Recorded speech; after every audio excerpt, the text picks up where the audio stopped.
여러분 안녕하십니까? 부동산 학개론 한동균입니다. 자, 이번 시간은 부동산 투자 이론에서의 위험 수익에 관련된 중요 내용을 살펴보도록 하겠습니다.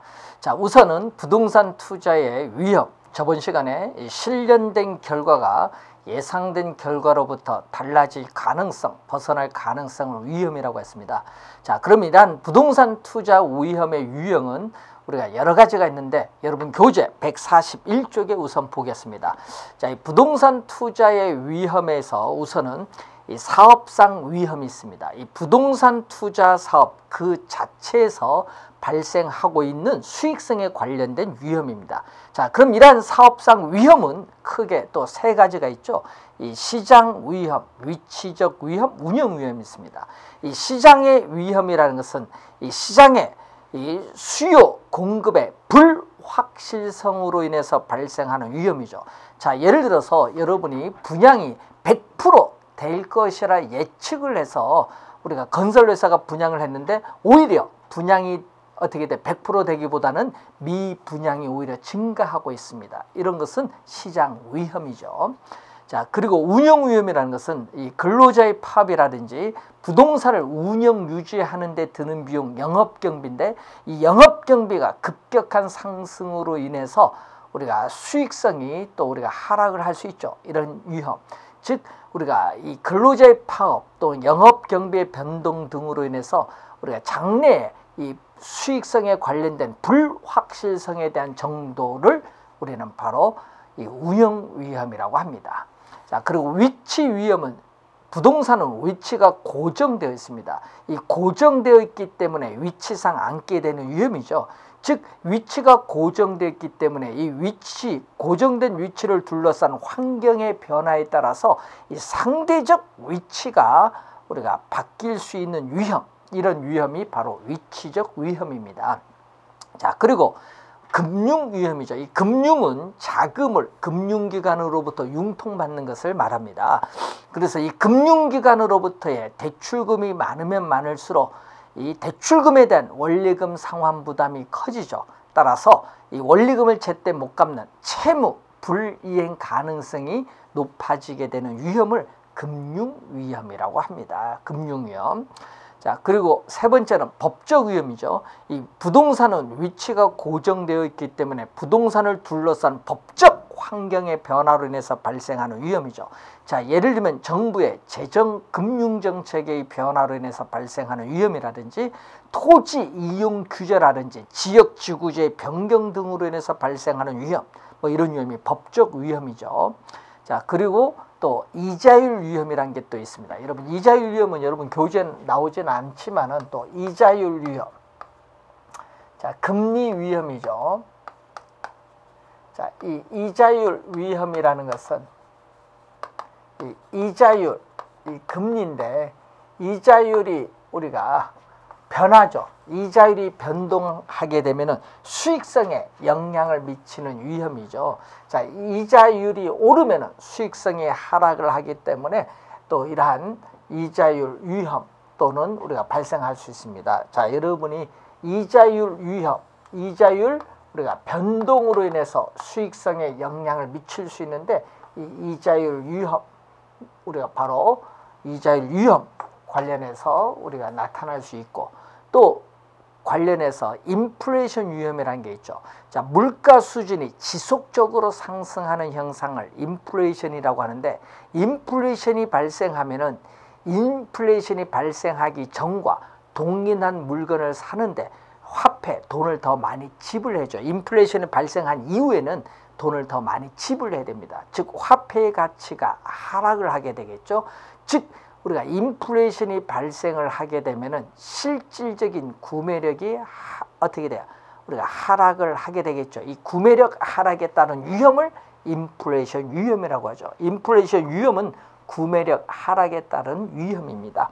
자, 그리고 시험에 우리가 많이 출제되는 위험 중에 하나가 이 유동성 위험이라는 게 있어요. 자, 이 유동성 위험은 황금성 위험이라고도 하는데 시험에 우선 이 유동성 위험은 많이 출제가 되는 위험이니까 체크를 좀 우선 해 두셔야 되겠죠. 유동성 위험은 체크를 좀 해둬야 되겠습니다. 자, 유동성 위험은 말 그대로 부동산을 처분을 하여 현금으로 전환하는 과정에 있어서 시장 가치의 손실의 가능성을 유동성 위험이라고 합니다. 자, 예를 들어서 지금 현재 시장에서의 부동산의 정상적인 시장 가치는 4억 원인데 이 미국에 이민을 가기 위해서 급매물로 3억 원에 매각을 했다면은 1억 원의 손실을 가져오죠. 이 1억 원이 바로 유동성 위험이라고 합니다. 자, 이 부동산 투자 위험의 유형 중에서 유동성 위험은 자주 지문상에 뜨기 때문에 우선 지문상에 출제가 될 가능성이 많기 때문에 확인을 좀 해두셔야 되겠고, 자, 여러분 교재 142페이지 수익률이 나오죠. 자, 이 수익률은 우리가 부동산을 취득을 하는데 이 투하된 자본이라는 것은 총 투자 자본을 얘기하죠. 이 총 투자한 자본에 대한 이 순수익과의 이 비율을 우리는 수익률이라고 하는데, 그러면 수익률은 크게 우리가 세 가지로 나눠볼 수 있죠. 이 기대 우선 수익률, 예상 수익률이죠. 이 기대 수익률을 예상 수익률 또는 사전적 수익률이라고 합니다. 자, 아직 실제 투자를 하지 않았죠. 이 투자를 하기 전에 투자를 한다고 예상할 경우에 이 장래에 예상되는 현금 수입, 장래에 예상되는 현금 지출을 고려하여 계산한 수익률을 우리는 기대 수익률이라고 합니다. 자, 그럼 여러분 교재 142페이지에 예를 들어서 나와 있죠. 현재 1억 원에 어떤 토지를 산다. 그럼 부동산을 취득하는데 투하된 자본은 1억 원이 되겠죠. 1억 원에 사서 1년 후에 비용을 공제했다. 여러분이 장래에 예상되는 현금 지출, 이 비용을 공제하고 우리가 1억 1천만 원에 팔 수 있을 것이라고 우리가 예상을 할 수 있다. 그러면은 1억 1천만 원에 처분을 할 수 있을 것이라 예상이 되면은 1억 원에 취득을 했기 때문에 1억 1천만 원에서 얼마를 빼죠? 1억 원을 빼겠죠. 비용을 공제해서 1억 1천만 원에 처분할 것이라고 예상되면은 이 처분 가격에서 취득 가격 빼준 요 1천만 원이 순수익이 되겠는데, 요거 곱하기 100을 해주면은 10%가 나오죠. 100을 곱해준 이유는 퍼센티지로 만들기 위해서 그렇습니다. 자, 기대 수익률은 10%가 된다는 그런 내용이 되겠죠. 자, 그리고 실현 수익률이 나오죠. 자, 실현 수익률은 이 실제 수익률 또는 우리가 사후적, 실제 투자가 이루어지고 난 이후입니다. 그러니까 사후적 수익률 또는 역사적 수익률이라고 하죠. 역사적 수익률. 자, 실제 투자가 이루어지고 난 이후에 현실적으로 달성된 수익률을 실현 수익률이라는 개념을 사용하죠. 그래서 이 실현 수익률은 투자를 하고 난 이후에 투자 업적의 평가 판단과 관련이 있다. 이렇게 보시면 되겠고, 요구 수익률 개념이 나오죠. 자, 이 요구 수익률은 자, 시험에 요구 수익률 개념이 관련해서 또 자주 나오기 때문에 또 확인을 좀 해두셔야 될 용어가 요구 수익률을 확인을 해두셔야 되겠습니다. 자, 이 투자에 따르는 위험을 감안을 하였을 경우에 투자자가 자금을 투자함으로써 충족되어야 할 이 최소한의 수익률을 우리는 바로 요구 수익률이다. 이 최소한의 수익률을 말합니다. 자, 시험 문제 이 최소를 최대로 출제를 많이 하죠. 주의를 해두셔야 되겠네요. 이 최소한의 수익률을 말합니다. 최소한의 수익률. 그래서 이 요구 수익률은 외부로부터 주어진 수익률이기 때문에 외부 수익률, 요구 수익률은 외부로부터 주어진 외부 수익률 또는 필수적 수익률, 또 이 요구 수익률은 투자 주체에 따라 요구 수익률은 달라지기 때문에 요구 수익률은 이 주관적 수익률이다. 요구 수익률은 투자 주체에 따라 달라질 수 있기 때문에 요구 수익률은 주관적 수익률이라고도 하죠. 자, 그 요구 수익률은 또 이 해당 투자안에 대한 또 무슨 개념? 기회비용의 개념이다. 자, 요구 수익률은 해당 투자안에 대한 기회비용의 개념을 가지고 있다. 자, 기회비용 개념은 우리가 투자 대상이 여러 개 있어요. 투자 대상이 여러 개 있을 때 우리가 어떤 것을 우리가 선택을 하게 되겠죠. 자, 어떤 것을 선택을 했을 때 선택을 했을 때 이 폭이 되는 게 있어요. 자, 어떤 것을 선택을 했을 때 폭이 되는 것이 있는데, 이 폭이 되는 것에 있어서의 이 최대에 있어서의 가치, 자, 이 폭이 되는 것의 최대의 가치를 우리는 바로 기회비용의 개념이다. 기회비용 개념. 자, 그러면은 자, 예를 들어서 우리가 투자 대상이 우리가 여러 개 있죠. 자, 이 투자안. 자, 이 투자안이 우리가 주식에 투자할 수 있고, 은행에 정기 예금에 투자할 수도 있고, 우리가 국채에 투자할 수도 있고, 이 상가 건물에 투자할 수 있는데, 이 예상되는 연간 우리가 수익률, 우리 주식이 우리가 5%다. 정기 예금이 우리가 2.5%다. 국채 우리가 3.5%다. 이 상가 8%다. 이렇게 예상이 되면은 투자자는 우리가 예상되는 연간 수익률이 높은 이 상가를 선택해서 투자를 하겠죠. 그랬을 경우에 이 상가를 선택해서 우리가 투자했을 경우에 기회비용은 얼마냐? 자, 이 상가를 선택해서 투자했을 경우에 기회비용은 얼마가 나오느냐? 이 기회비용은 상가를 선택해서 투자했을 경우에 폭이 되는 게 이 세 가지가 폭이 되죠. 이 폭이 되는 것 중에 최대 가치 몇 프로? 이 5%가 기회비용이다. 이 상가를 선택해서 투자했을 경우에 기회비용은 5%다. 이 말은 투자자는 연간 예상 수익률이 높은 이 8%를 예상해서 투자를 했지만은 최소한 상가 투자자들은 최소한 못 받아도 5% 이상은 받아야 되겠다. 이 5%가 바로 우리는 요구 수익률이다. 그래서 이 요구 수익률은 해당 투자안에 있어서의 기회비용의 개념을 가지고 있다. 자, 그래서 이 요구 수익률인데, 이 투자의 대가에는 수익이 따르기 마련인데, 이 수익은 우리가 시간에 대한 대가, 즉 시간에 대한 비용과 위험에 대한 대가인 위험에 대한 비용 둘 다 포함하고 있는데, 이것은 뒤에서 이 위험과 수익의 관계에서 좀 더 자세하게 배우도록 하겠습니다. 자, 여러분 교재 143페이지에 기대 수익률과 요구 수익률 관계를 한번 보겠습니다. 자, 여러분 투자를 하기 전에 투자자가 자금을 투자할 것인가 안 할 것인가 판단을 해야겠죠. 자, 이 미래에 예상되는 기대 수익률이 8%다. 자, 미래에 예상되는 기대 수익률이 8%인데 이 요구 수익률이 우리가 4%다. 그러면은 이 기대 수익률이 크죠. 자, 이렇게 미래 예상되는 기대 수익률이 요구 수익률보다 크다. 이럴 경우에는 우리가 투자가 이루어지겠죠. 투자가 이루어진다. 미래 예상되는 기대 수익률이 요구 수익률보다 높으면 투자가 이루어진다는 얘기죠. 자, 이 투자가 이루어진다는 의미입니다. 자, 투자가 이루어지면은 우리가 부동산에 있어서의 수요는 증가하겠죠. 자, 부동산에 대한 투자를 실시가 되면은 수요가 증가합니다. 자, 이 부동산에 대한 수요가 증가하면은 부동산 가격은 오르겠죠. 자, 이 부동산 가격은 상승을 하죠. 자, 부동산 가격이 상승을 하면은 기대 수익률은 어떻게 변하느냐? 기대 수익률, 여러분 수익률은 분모는 투자한 자본이거든요. 그래서 이 부동산을 취득하는데 총 투자한 자본은 바로 부동산 가격이죠.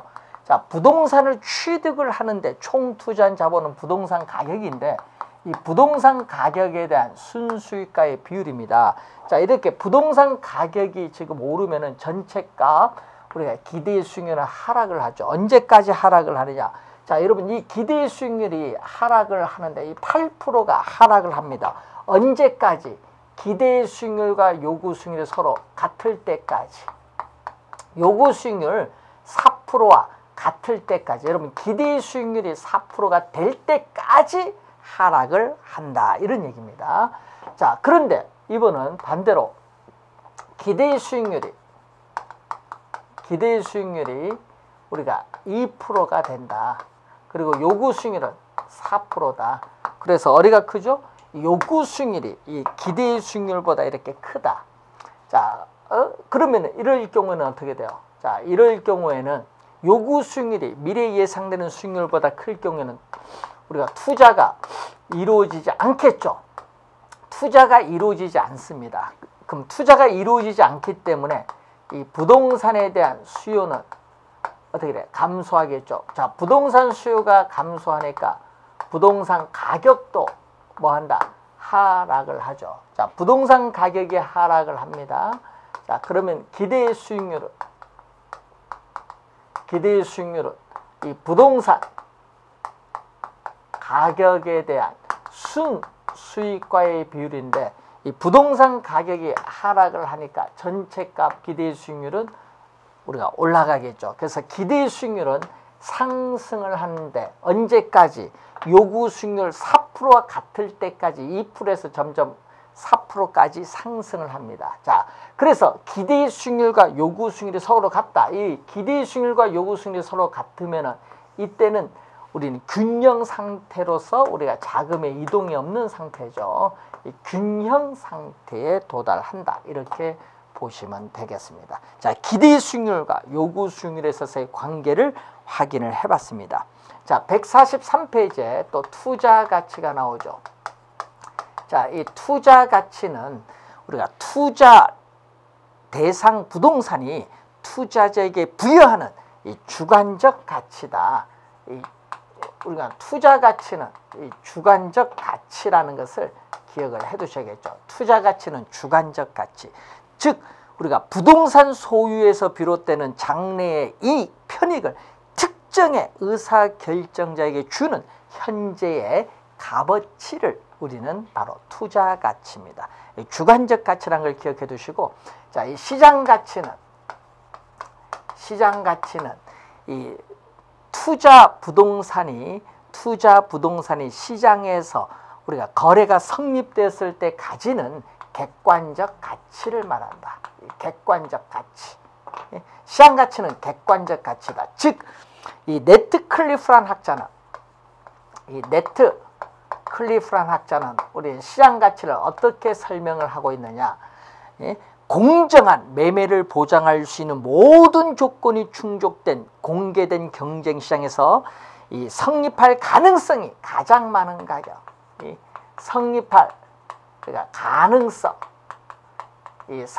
가능성이 가장 우리가 많은 가격, 가장 높은 가격을 시장 가치죠. 이 성립할 가능성, 우리가 most 가장이죠. most는 가장, probable은 있을 법한, 가장 있을 법한 가능성이 많은 판매 가격, selling price, 이걸 번역을 한 거죠. 그래서 성립할 가능성이 가장 많은 가격인데, 이때 이 probable은 있을 법한, probability는 확률이거든요. 이 가능성이라는 의미로 번역을 한 건데, 문제는 이 probability 확률입니다. 그래서 통계적 기법인 확률을 가지고 시장 가치를 구하기 때문에 무슨 가치? 이 가능성이, 그래서 객관적 가치다, 이런 의미겠죠. 자, 이것을 우리가 성립할 가능성이 가장 많은 가격을 우리는 가장 빈도가 많은 매매 가능 가격이다. 그래서 시장 가치를 또는 일명 최빈, 가장 빈도가 많은 최빈 매매 가능 가격이라고 하죠. 자, 그러면은 이 투자 가치와 시장 가치와에 있어서의 관계에 있어서, 자, 이 시장 가치, 자, 지금 현재 시장에서 매매가 성립할 가능성이 가장 많은 가격이 얼마다? 3억이다. 자, 이 시장 가치가 지금 현재 우리가 3억으로 주어졌는데, 문제는 내가 보기에는 주관적, 내가 보기에는 그 부동산 가치가 5억의 가치로 된다. 주관적 가치가. 그러면 매매가 성립할 가능성이 많은 가격이 3억인데 내가 보기에는 5억의 가치가 있다면 부동산을 투자해서 사겠죠. 투자가 이루어지는 거고, 이 투자 가치가 내가 보기에는 시장에서 매매가 성립할 가능성이 가장 많은 가격 3억보다 내가 보기에는 2억의 가치밖에 없다. 그러면 안 사야겠죠. 투자가 이루어지지 않는다는 그러한 내용이죠. 자, 또 투자 가치와 시장 가치에 있어서의 관계를 또 여러분이 이해를 해야겠습니다. 자, 기대 수익률과 요구 수익률 관계, 투자 가치와 시장 가치의 관계에 있어서 투자를 할 것인가 안 할 것인가, 이 관계 우선 기억을 해 두시면 되겠습니다. 자, 여러분 교재 144페이지 보시면은 이 위험의 개념이 위에서 세 번째 나오죠. 이 실현된 결과가 예상한 결과로부터 벗어날 가능성이 위험인데, 그럼 이 위험에 대한 투자자의 태도가 나오죠. 자, 이 위험에 대한 투자자의 태도는 크게 우리는 세 가지로 나눠 볼 수 있다. 자, 그러면 위험에 대한 투자자의 태도를 보면은 우선은 위험, 우리가 회피적 투자자. 자, 위험에 대한 투자자의 태도는 위험, 회피적 투자자가 대부분의 투자자의 성격이죠. 자, 위험, 회피적 투자자를 우리는 합리적 투자자라고 합니다. 자, 위험, 회피적 투자자를 우리는 합리적 투자자라는 용어를 사용한다. 합리적 투자자. 자, 이 합리적 투자자의 행위는 어떻게 나타나냐? 자, 여러분, 위험, 회피적 투자자, 합리적 투자자의 행위는, 자, 이 투자 대안에 있어서 기대 수익률이 동일하다. 자, 투자 대안에 있어서의 기대 수익률이 동일할 경우에는 위험이 낮은 투자를 선택하고, 위험이 동일하다. 자, 위험이 동일할 경우에는 이 기대 수익률이 높은 투자 대안을 선택을 한다. 자, 이것을 합리적 투자자, 위험 회피적 투자자의 행위고, 대부분의 투자자는 이 위험 회피적 투자자입니다. 자, 그리고 위험 중립적 투자자가 나오죠. 자, 위험 우리가 중립적 투자자는 이 기대 수익률, 자, 위험이 높든 낮든 위험에 관계없이 기대 수익률만 보면서 투자를 하는 사람입니다. 자, 그럼 위험 중립적 투자자의 행위를 보면은 위험과 기대 수익률 평면에서, 자, 위험과 기대 수익률 평면에서 이렇게 수평선이죠. 자, 예를 들어서 기대 수익률이 8%다. 그럼 이 8%의 위험이 높든 낮든 관계없이 기대 수익률은 8%다는 얘기죠. 이 기대 수익률만 보면서 투자를 한다. 위험이 높든 낮든 위험에 전혀 관계없이 기대 수익률만 보면서 투자를 하는 사람을 위험 중립적 투자자. 자, 그리고 위험 추구적, 위험 추구적 또는 위험 선호적 투자자. 자, 위험 추구적 또는 위험 선호적 투자자가 나오죠. 자, 이 관계에 대해서 위험 추구적 투자자는 21회 시험에 출제를 했었죠. 위험 회피적 투자자도 마찬가지지만, 자, 위험 추구적 투자자의 개념이 나왔었죠. 자, 위험 추구적 투자자는 어떤 개념? 위험 추구적 투자자, 위험 선호적 투자자는 도박 좋아하는 사람이죠. 높은 수익률을 획득하기 위해서 기꺼이 더 큰 위험 감수 부담하겠다는 사람, 위험 추구적 투자자다. 자, 그러면 위험 기대 수익률 평면에서 위험 추구적 투자자의 무차별 곡선은 이렇게 위험축 아래에 대해서 어떻게 오목한 형태를 띠고 있다. 이렇게 보시면 되겠고요. 이 대부분의 투자자는 위험 회피적 투자자입니다. 그래서 시험 문제 풀 때 이런 얘기가 나오죠. 단 투자자는 위험 회피적이라고 가정한다. 이런 지문이 많이 우리가 나오게 됩니다. 자, 그러면은, 자, 여러분 교재 144페이지 밑에 중간에 위험 회피적 태도가 나오죠. 기대 수익률이 동일한 두 개의 투자 대안이 있을 경우에 투자자들은 위험이 낮은 덜 위험한, 이 덜이라는 것은 덜 위험한이라는 것은 위험이 낮은 투자를 선택한다는 의미죠. 이것을 위험 회피적이라고 합니다. 자, 그래서 여러분 위험 회피적 투자자는 위험을 전혀 감수 부담하려고 하지 않는다. 이걸 의미하는 것은 아니다. 아무리 위험 회피적 투자자를 할지라도 시장에서 피할 수 없는 위험, 예를 들어서 인플레이션이 발생한다든지 이렇게 피할 수 없는 위험이거나 인센티브, 유인책, 보상이 있는 위험일 경우에는 기꺼이 위험을 감수하면서 투자를 하려고 하죠. 이것이 진정한 의미의 투자라고 볼 수 있습니다. 자, 그 내용을 이제 설명을 하고 있는 내용이 되겠고, 자, 위험 수익에 있어서의 상세 관계와 관련해서, 자, 위험 수익의 상세와 관계와 관련해서 위험 이 기대 수익률 평면에서, 위험 기대 수익률 평면에서 여러분 위험 회피적 투자자, 합리적 투자자는 이렇게 위험축 아래에 대해서 이렇게 볼록한 이렇게 하는 곡선, 이렇게 볼록한 우상향하는 곡선으로 나타나죠. 자, 위험 회피형 투자자입니다. 자, 위험 회피형 투자자의 무차별 곡선인데, 자, 그림에서 보듯이 위험이 높을수록 수익률도 높아가죠. 그래서 우리가 일반적으로 위험과 수익은 우리가 비례의 관계에 있다. 시험에 이 반비례로 많이 출제를 하죠.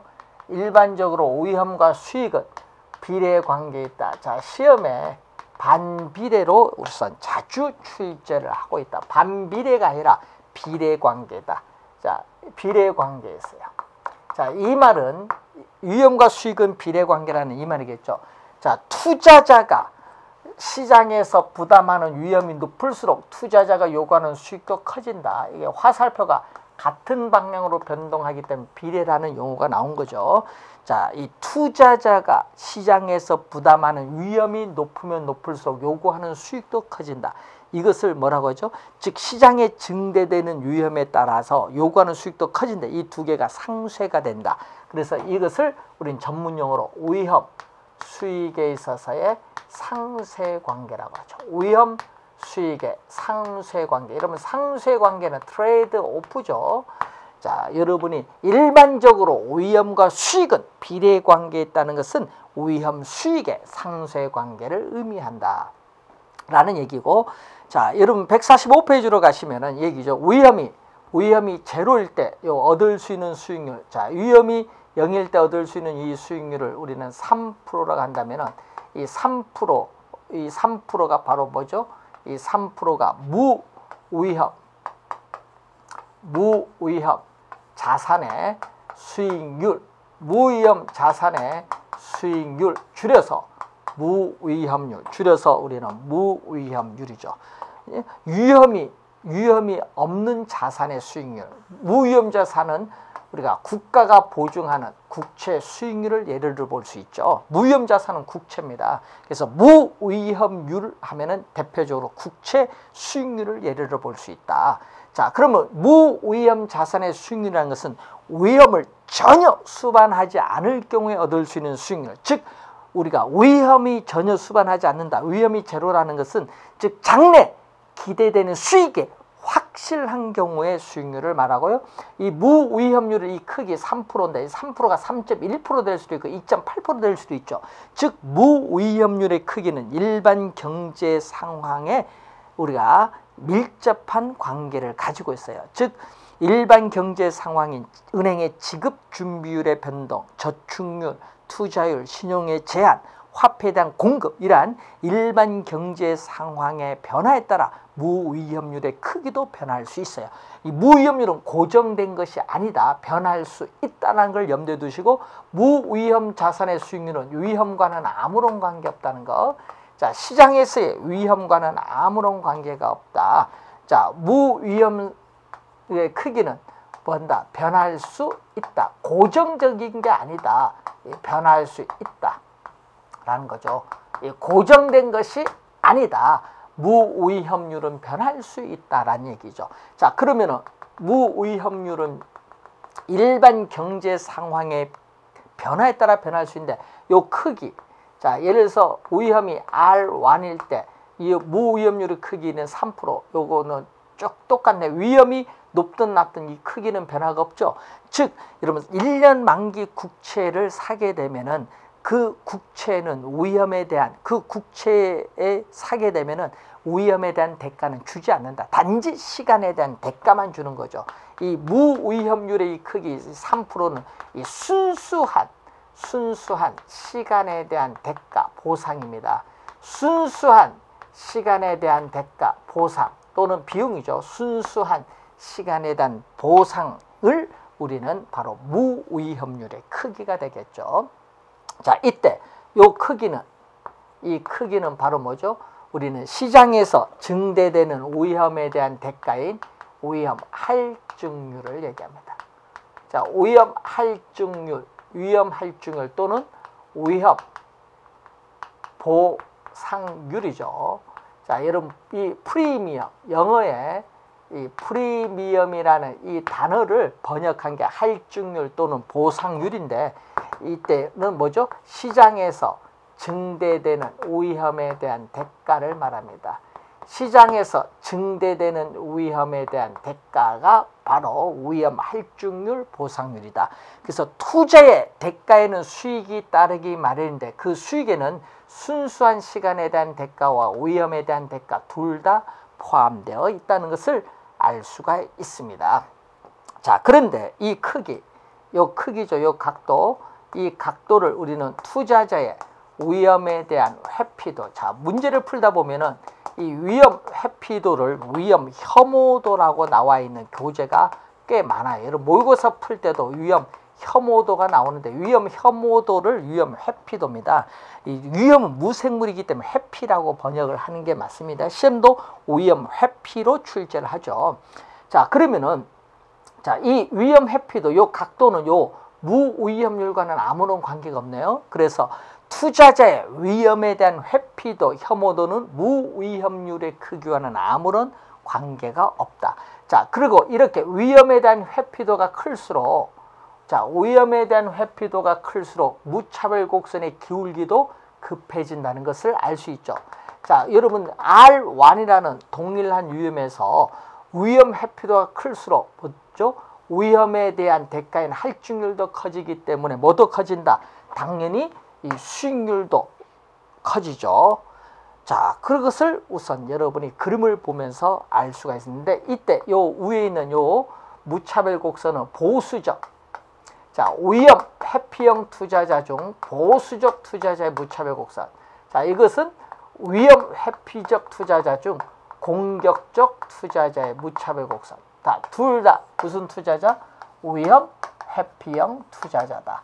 자, 위험 회피형 투자자 중 우리가 보수적 투자자의 무차별 곡선의 기울기는 급하고 공격적 투자자의 무차별 곡선의 기울기는 완만하죠. 그래서 여러분이 주어진 동일한 위험에서 공격적 투자자는 위험에 대한 할증률이 이렇게 작고, 보수적 투자자는 위험 회피도가 크기 때문에 위험에 대한 할증률이 더 높아진다. 따라서 보수적 투자자의 수익률이 공격적 투자자의 수익률보다 더 높게 나타난다는 것을 이 그림을 통해서 여러분이 이해를 하실 수 있어야 되겠습니다.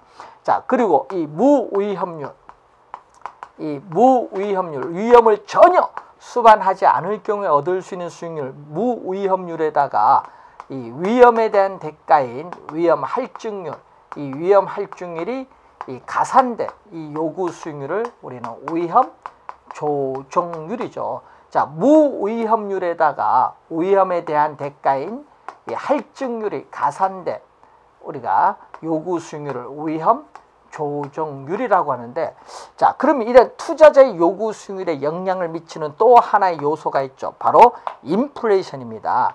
자, 인플레이션이 예상되죠. 여러분, 인플레이션이 발생을 하면 화폐 가치가 하락을 하기 때문에 투자자 입장에서는 손해를 보게 되겠죠. 그래서 인플레이션이 예상되면은 투자자는 이 예상된 인플레이션율만큼 더 높은 수익률을 요구합니다. 자, 무위험률이 지금 3%고 위험 할증률이 2%다. 그럼 이제 5%가 요구 수익률인데, 인플레이션이 3%가 예상되면은 돈의 가치가 하락을 하기 때문에 투자자 입장에서는 손해를 볼 수 있다. 그래서 인플레이션이 예상되는 경우에는 이 5%에서 3%를 대해서 몇 프로? 8%를 요구하겠죠.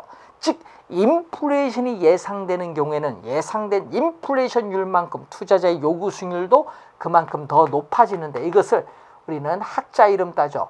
우리 어빙 피셔라는 학자거든요. 이 피셔라는 학자 이름 따서 우리는 피셔 효과라는 용어를 사용하고 있다. 이렇게 보시면 되겠습니다. 자, 이 위험과 이 수익에 있어서의 관계에 대한 내용이고요. 145페이지 밑에는 위험과 가치의 균형이 나오죠. 자, 이 부동산에 있어서의 가치, 부동산 가치, 부동산에 있어서의 투자 가치인데, 부동산 소유에서 비롯되는 장래에 기대되는 수익을 현재의 가치로 할인한 값인데, 이 현재의 가치로 할인할 때 할인율로서 뭐를 사용하죠? 요구 수익률을 사용하는데, 이 수식은 또 다음 시간에 또 배우시게 될 수식인데, 자, 여러분이 위험이 높다. 자, 여러분이 시장에서 투자자가 부담하는 위험이 높으면 어떻게 돼요? 투자자가 부담하는 위험이 높으면은, 자, 시장에서 투자자가 부담하는 위험이 높으면 요구 수익률 높아지기 때문에 전체 값, 부동산 가치는 낮아진다는 걸 우선 볼 수 있죠. 자, 그리고 장래, 자, 시장이 호황이다. 자, 시장이 우리가 호황이다. 활황. 시장이 호황이면은 부동산 소유에서 비롯되는 장래 기대되는 수익도 어떻게 돼? 장래 기대되는 수익도 커지겠죠. 장래 기대되는 수익이 커지면 이걸 할인율을 할인한 부동산 가치도 높아진다는 것을 이 수식을 통해서 여러분은 확인을 해 두셔야 되겠습니다. 자, 이 부동산 소유에서 비롯되는 장래에 기대되는 수익을 이 할인율인 요구 수익률로 할인한 값을 우리는 부동산 가치, 즉 투자 가치의 개념을 우선 여기서 확인을 해 볼 수가 있다. 자, 이 위험과 가치의 균형에 대한 그 내용까지 설명을 했습니다. 자, 다음 시간에는 146페이지에 수익과 위험에 있어서의 측정부터 자세하게 살펴보도록 하겠습니다. 수고 많으셨습니다.